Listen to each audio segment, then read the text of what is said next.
મોરચામાં ઉપપ્રમુખ છો।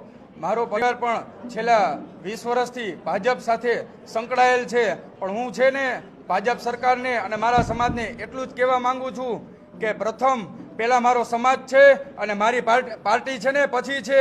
હું છે ને આવી પાર્ટીઓમાંથી રાજીનામા આપું છું। મારા સમાજની બેન દીકરીઓની લાજ લૂંટાતી હોય તો મારે એવા કેસરી ટોપીવાળાની જરૂર નથી।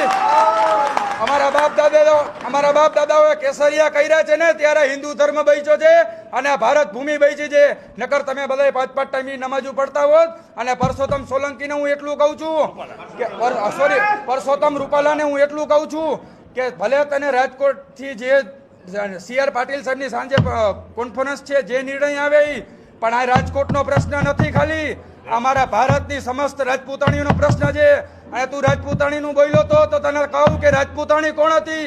રાજપૂતાણી હતી કે ઝાંસીની રાણી લક્ષ્મીબાઈ રાજપૂતાણી હતી, જે રાણી દુર્ગાવતી હતી, જેના 52 યુદ્ધ અકબર જેને મુગલોને હરાવ્યા હતા એ રાજપૂતાણી હતી। જે પદ્માવતીમાં રાજપૂતાણી હતી, જેના પેટમાં છે ને જન્મેલા ઉદરમાં બાળકો હતા ને એને અગ્નિકુંડમાં છે ને પોતાનો હાડ હોમી દીધા છે ને એ રાજપૂતાણીઓ હતી। તું ખાલી બાકસની હરી અડાડીને તારા હાથમાં દેખાડ તો તને ખબર પડે કે અગ્નિ શું છે। અમારી